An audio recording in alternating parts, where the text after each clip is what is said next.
다 함께 기도함으로 예배로 나아가겠습니다.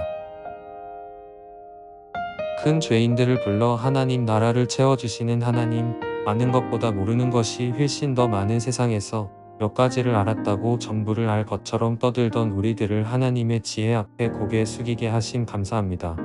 쇳덩이 몇 개 들었다고 세상을 들 것처럼 의시되는 어리석은 우리 앞에 하나님의 전능을 깨닫게 하심 찬양합니다. 도저히 사랑할 수 없는 우리를 사랑하였고 무엇도 내려놓지 못하는 우리에게 생명을 주었으며 기대조차 할 수 없는 하나님 나라로 인도하시니 하나님 앞에 감사할 것밖에 없습니다.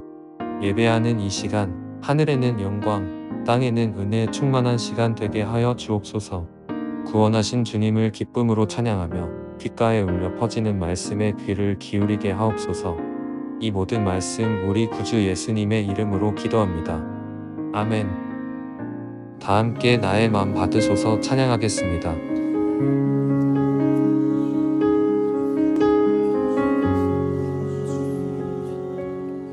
나의 맘 받으소서. 오셔서 주님의 처소 삼으소서.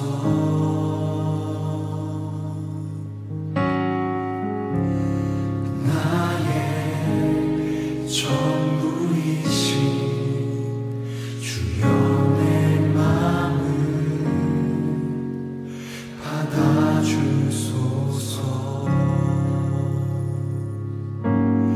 나의 맘 받으소서.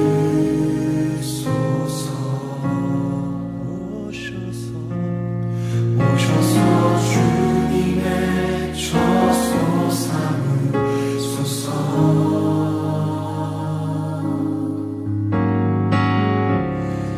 나의 전부이신 주여 내 맘을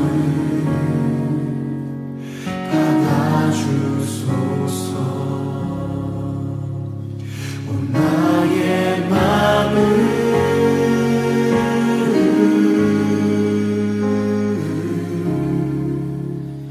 주님께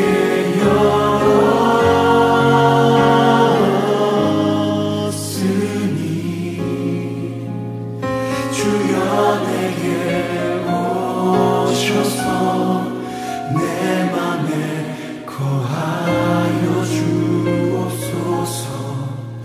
주가 기뻐하는 주의 성전 내게 나의 맘을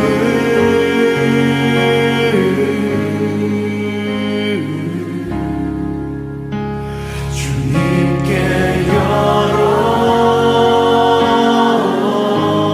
열었으니 주여 내게 오셔서 내 맘에 거하여 주옵소서. 주가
Crime still will remain.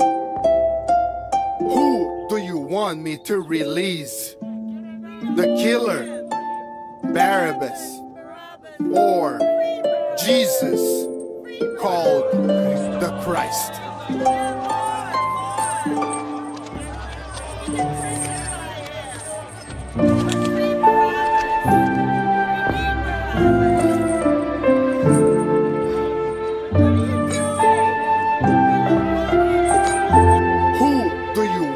To release the killer, Barabbas, or Jesus, called the Christ?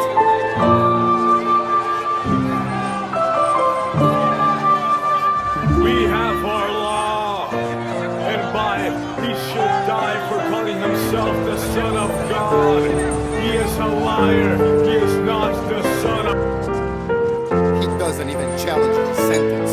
He meekly accepted the sentence you demanded.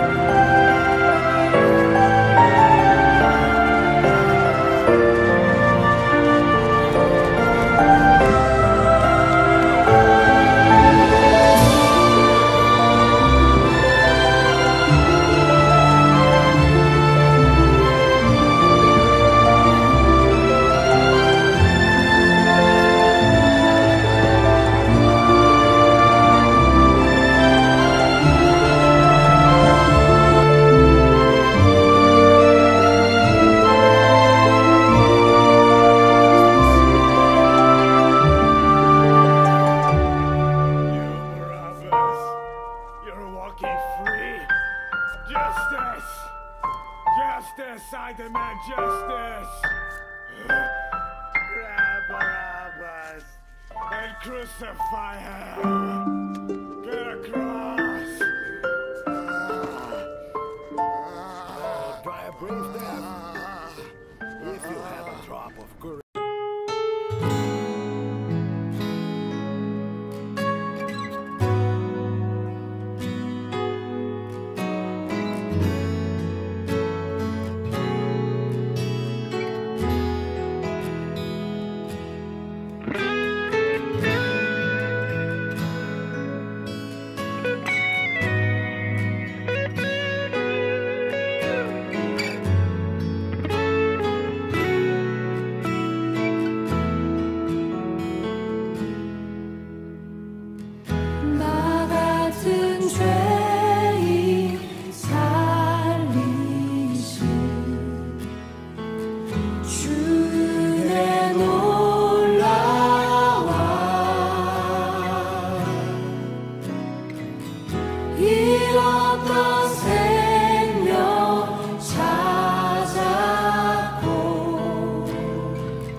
찾으신 큰 죄 안에서 건지신 주는 고마워.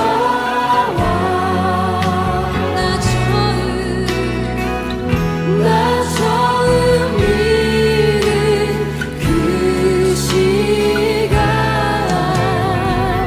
귀하고 귀한 우리 다시 한번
아브람과 롯의 시작은 같았으나 마지막은 달랐습니다. 두 사람은 모두 갈대아인의 우르 땅에서 살았고 하나님의 부름을 받아 가나안 땅에 도착했습니다.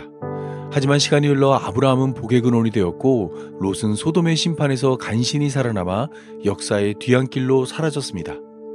같은 곳에서 출발했지만 종착지는 달랐던 것입니다. 아브라함과 롯, 두 사람의 마지막이 달랐던 이유는 무엇이었을까요? 무엇이 두 사람의 결말을 다르게 만든 것일까요? 지금부터 창세기 18장과 19장을 중심으로 아브람과 롯의 차이가 어디에서 비롯되었는지 함께 살펴보겠습니다. 하나님은 아브라함에게 뭇별을 보여주며 자손을 약속해 주었습니다. 이때 아브라함은 이 사실을 믿어 의롭다는 평가를 들었습니다. 그런데 10년이 지나도 약속한 자손은 태어나지 않았습니다. 때문에 아브라함은 사라의 제안대로 여종 하갈과 동침하여 이스마엘을 낳았습니다. 10년을 기다린 끝에 하나님의 약속을 저버리고 자신의 힘으로 원하던 자손을 얻은 것입니다. 하나님의 약속을 믿지 못한 아브라함은 벌을 받아야 합니다. 그런데 창세기 17장을 보면 13년 만에 아브라함에게 나타난 하나님은 아브라함을 벌하지 않았습니다. 아브라함은 믿지 않았지만 하나님은 아브라함에게 약속대로 아들을 허락하겠다 말했습니다. 그리고 언약의 표징으로 할례를 받으라 말씀하였습니다. 할례는 생식기의 포피를 자르는 것으로 아들을 준다는 약속과 충돌하는 명령입니다. 생식기에 칼을 대지 않아야 아들을 얻을 수 있습니다. 하지만 그럼에도 하나님이 아브라함에게 할례를 명령한 것은 아들을 얻는 일은 전능하신 하나님이 하시는 일이기 때문입니다. 이러한 사실은 소유권과 다스림을 담고 있는 이름짓기로 나타납니다. 하나님은 아브라함의 이름을 아브람으로 바꿔주고 사레의 이름을 사라로 바꿔주며 그들이 낳게 될 아들의 이름은 이삭이라 말씀하였습니다. 이름짓기를 통해 하나님은 여전히 아브라함의 주인이고 그를 인도한다 말씀하신 것입니다. 창세기 18장은 창세기 19장과 연결되는 이야기며 동시에 대조를 이룹니다. 창세기 18장 1절에서 날이 뜨거울 때로 시작된 이야기는 창세기 19장 1절에서 저녁이 되었고 창세기 19장 15절에서는 동이 틀 때가 되었으며 창세기 19장 23절에서는 해가 돋았습니다. 정오에서 시작된 이야기가 다음날 아침까지 계속된 것입니다. 이러한 시간의 흐름은 두 개의 공간으로 나누어 전개됩니다. 창세기 18장의 날이 밝을 때는 마므레에 위치한 장막이 배경이 되고 창세기 19장의 저녁 때는 소돔에 위치한 성이 배경이 됩니다.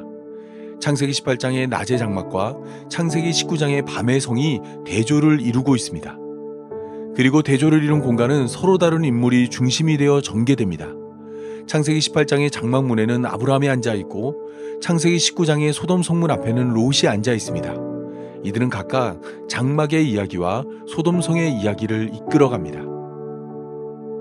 여호와께서 마므레의 상수리 나무들이 있는 곳에서 아브라함에게 나타나시니라. 날이 뜨거울 때에 그가 장막문에 앉아 있다가 저녁 때에 그 두 천사가 소돔에 이르니 마침 롯이 소돔 성문에 앉아 있다가 그들을 보고 일어나 영접하고 땅에 엎드려 절하며. 시간의 흐름을 따라 두 공간을 모두 채운 자는 천사들입니다. 이들의 태도는 창세기 18장과 창세기 19장에서 다르게 나타납니다. 창세기 18장의 천사들은 아브라함의 초대에 선뜻 응하지만 창세기 19장의 천사들은 롯의 초대를 거절하다 마지못해 롯의 집에 들어갔습니다. 그들이 이르되 내 말대로 그리하라. 그들이 이르되 아니라 우리가 거리에서 밤을 새우리라. 롯이 간청하매 그제서야 돌이켜 그 집으로 들어오는지라. 천사들을 맞이한 아브라함과 롯의 대접도 달랐습니다. 창세기 18장의 아브라함은 급히 장막으로 가서 고운 가루 세 쌀을 가져다가 반죽하여 떡을 만들라 말하였고 하인에게 기름지고 좋은 송아지를 잡아 요리하라 말하였습니다. 여기서 고운 가루 세 쌀은 약 22리터의 용량으로 세 천사만 아니라 온 가족이 함께 먹고 마실 음식을 준비시킨 것입니다. 그리고 모든 것이 준비되었을 때는 엉킨 젖과 우유와 하인이 의리한 송아지를 가져다가 나무 아래 모여 함께 먹었습니다. 아브라함에 속한 모든 자가 합심하여 천사들을 대접했습니다. 아브라함이 급히 장막으로 가서 사라에게 이르되 속히 고운 가루 세 쌀을 가져다가 반죽하여 떡을 만들라 하고 아브라함이 또 가축대 있는 곳으로 달려가서 기름지고 좋은 송아지를 잡아 하인에게 주니 그가 급히 요리한지라. 아브라함이 엉긴 젖과 우유와 하인이 요리한 송아지를 가져다가 그들 앞에 차려놓고 나무 아래에 모셔 섬에 그들이 먹으니라. 그런데 창세기 19장을 보면 롯은 홀로 천사들을 대접합니다. 그의 집에는 롯의 아내와 두 딸이 함께했지만 그들은 롯을 도와 천사를 대접하지 않았습니다. 롯이 혼자 무교병을 구워 천사들을 대접했습니다. 여기서 말하는 무교병은 출애굽 때 먹었던 빵으로 지체하지 않고 빠르게 먹을 수 있는 음식입니다. 누구의 도움도 받지 않은 롯이 간단하고 조촐한 식탁으로 천사들을 대접한 것입니다. 롯이 간청함에 그제서야 돌이켜 그 집으로 들어오는지라. 롯이 그들을 위하여 식탁을 베풀고 무교병을 구우니 그들이 먹으니라. 상반된 대접 속에 아브라함과 롯에게 전해진 소식도 달랐습니다. 천사들은 아브라함에게 내 아내 사라에게 아들이 있으리라 말해 주었습니다. 그가 이르시되 내년 이맘때 내가 반드시 내게로 돌아오리니 내 아내 사라에게 아들이 있으리라 하시니 사라가 그 뒤 장막문에서 들었더라. 아브라함은 늙었고 사라는 여성의 생리가 끊어졌지만 천사들은 여호와께 능하지 못한 일이 있겠느냐, 기한이 이를 때 내가 내게로 돌아오리니 사라에게 아들이 있으리라 약속해 주었습니다. 그가 이르시되 내년 이맘때 내가 반드시 내게로 돌아오리니 내 아내 사라에게 아들이 있으리라 하시니 사라가 그 뒤 장막문에서 들었더라.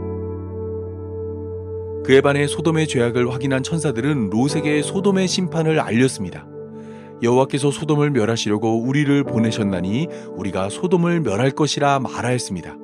그들에 대한 부르짖음이 여호와 앞에 크므로 여호와께서 이곳을 멸하시려고 우리를 보내셨나니 우리가 멸하리라. 이처럼 창세기 18장과 창세기 19장은 대조를 이루며 아브라함과 롯을 소개하고 있습니다. 같은 곳에서 출발한 두 사람의 마지막은 왜 이렇게 차이가 날까요? 드러난 모습만 바라보면 천사를 대접하는 모습이 두 사람의 차이를 만든 것처럼 보입니다. 실제로 제가 보거나 들었던 설교의 대부분은 아브라함이 부지 중에 천사를 잘 대접하여 복을 받았으니 우리도 이웃을 잘 섬겨 복을 받아야 한다는 내용이었습니다. 천사를 대접하는 수고와 열심이 두 사람의 차이를 만든 것이라 생각한 것입니다. 하지만 이러한 생각은 하나님을 오해한 결과입니다. 아브라함과 롯의 차이를 만든 것은 대접하는 수고와 열심이 아닙니다. 구조적으로 아브라함과 롯 사이에 위치한 창세기 18장 19절은 아브라함과 롯의 차이가 어디에서 비롯되었는지 말하고 있습니다.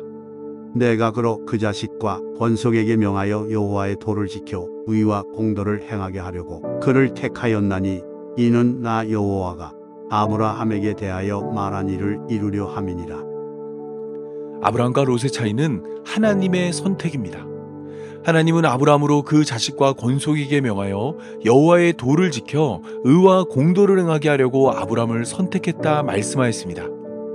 여호와의 도를 지켜 의와 공도를 행하게 한다는 것은 하나님의 뜻을 행한다는 것으로 하나님께서 아브라함을 택해 하나님의 뜻이 이루어지는 하나님 나라를 세우겠다 말씀하신 것입니다.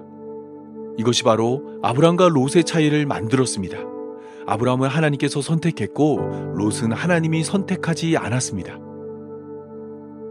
하나님의 선택이 차이를 만들었다는 것은 에서와 야곱을 통해 확인할 수 있습니다. 이삭의 아내 리브가는 쌍둥이를 임신하였습니다.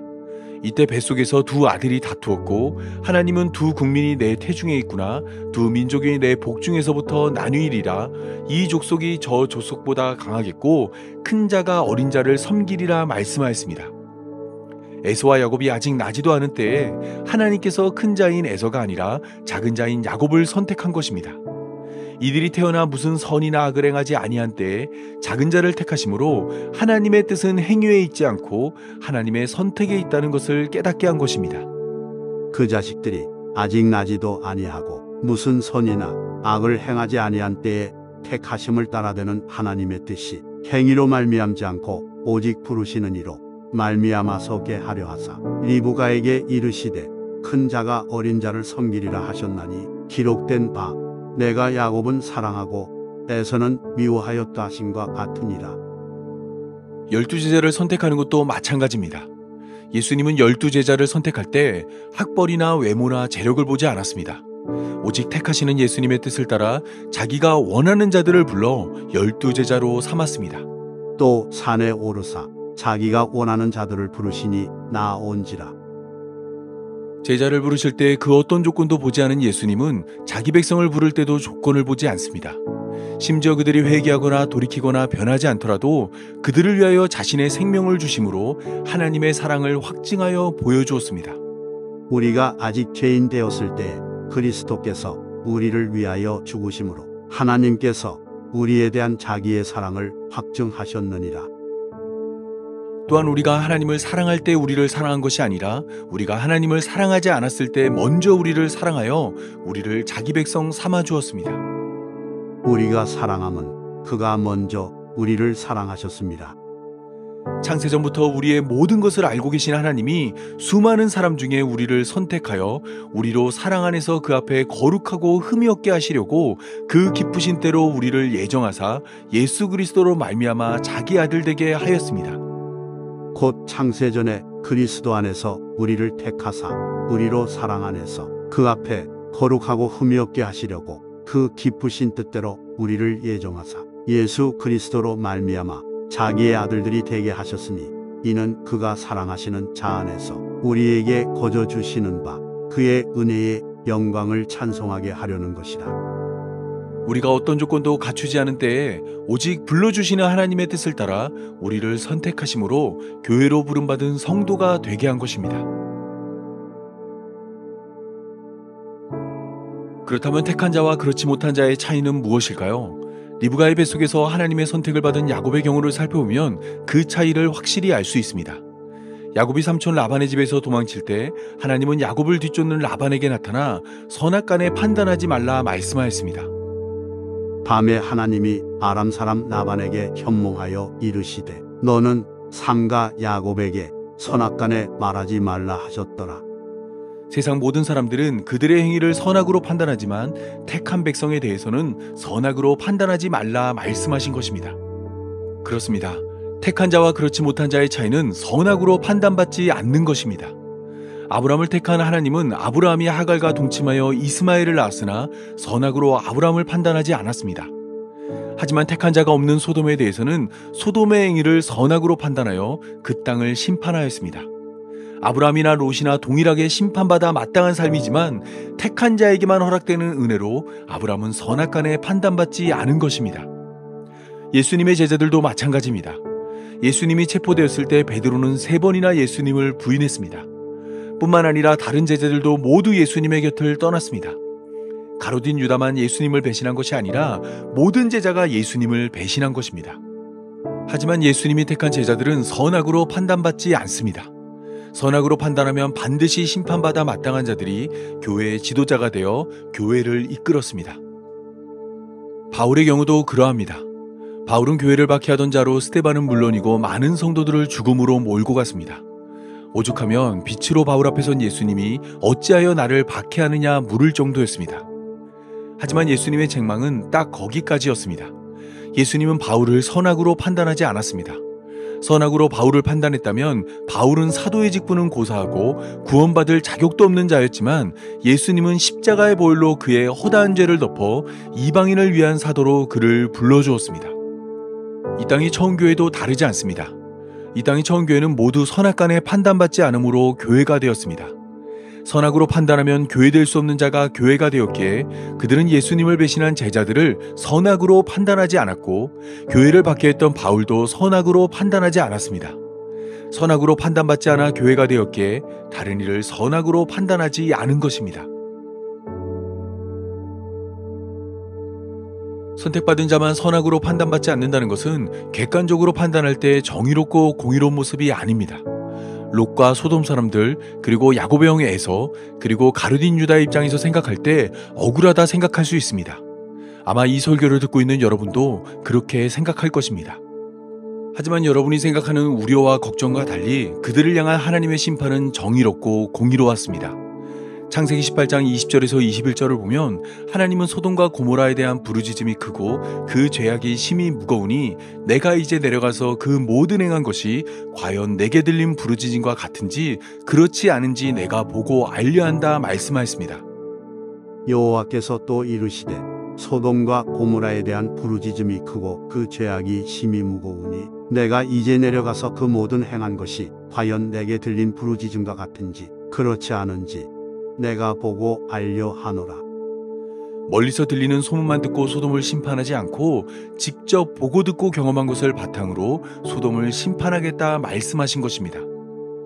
예수님의 내려오심도 그러한 이유 때문입니다.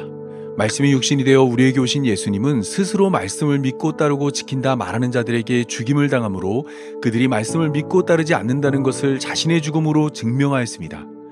멀리서 들리는 소문만 듣고 그들을 심판하지 않고 친히 보고 듣고 경험한 것을 바탕으로 그들을 선악으로 판단했습니다.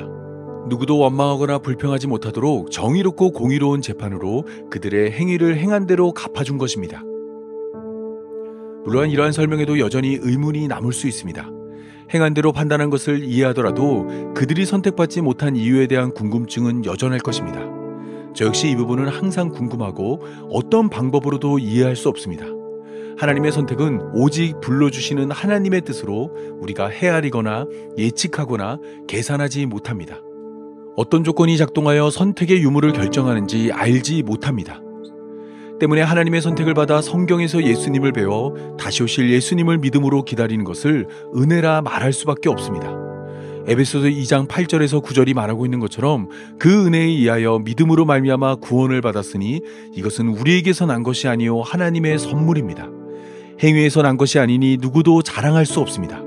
오직 택하시고 불러주시고 인도하시는 하나님의 은혜가 우리를 선하게 판단해서 자유롭게 하였습니다.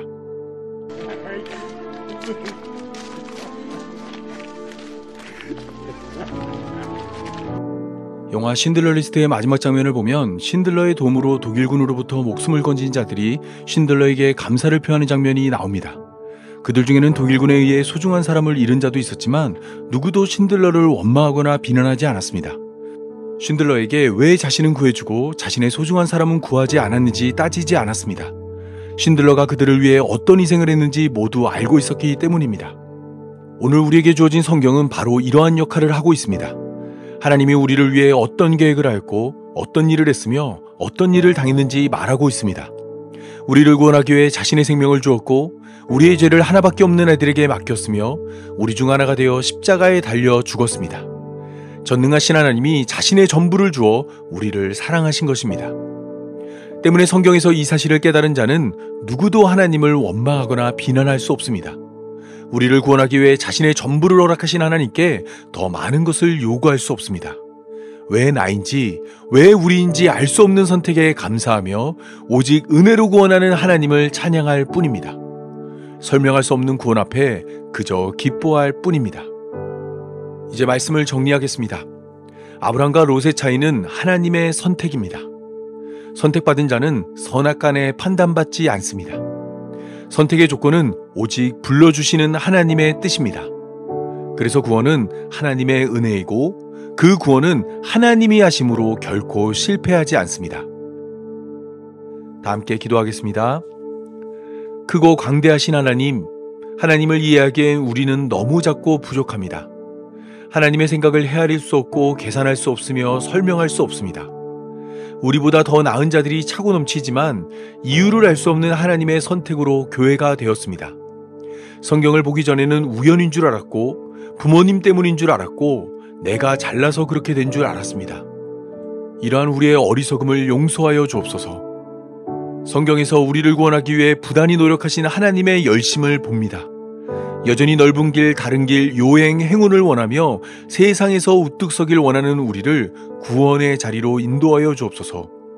우리 보기에 좋은 자리가 아니라 하나님 보시기에 좋은 자리로 이끌어 주옵소서.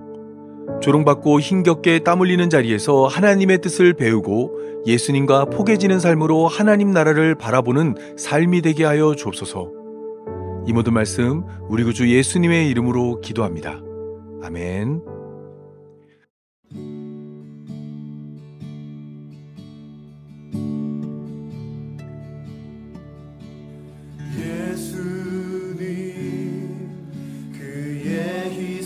기억할 때 자기 몸 버려 죽으신 주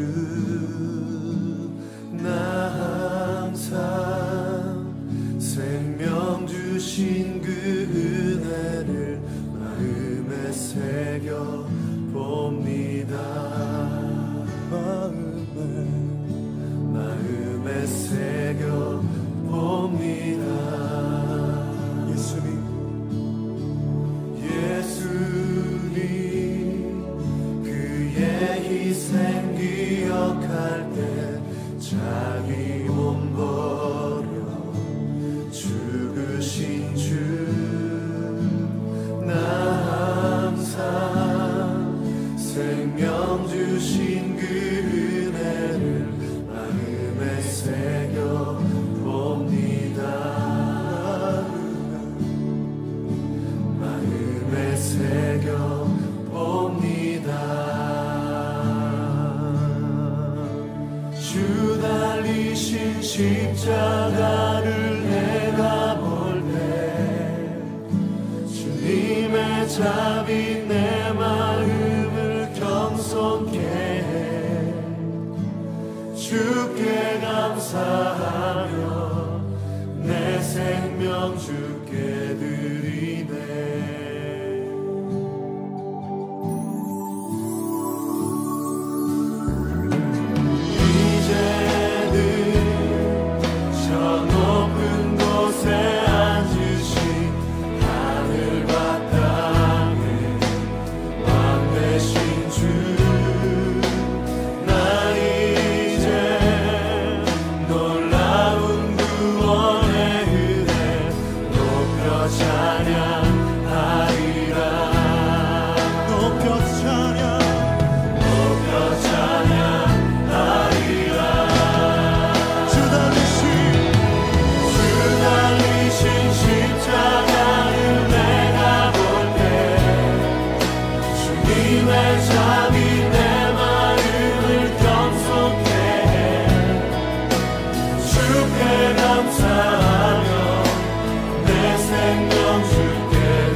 축도로 오늘의 예배를 마치겠습니다. 이제는 우리를 교회로 불러주신 예수님의 은혜와 창세전부터 우리의 구원을 작정하신 하나님의 사랑과 언제나 함께하는 성령의 인도하심이 오직 하나님의 은혜만을 의지하길 원하는 모든 성도들과 영원토록 함께하길 간절히 축원하옵나이다. 아멘.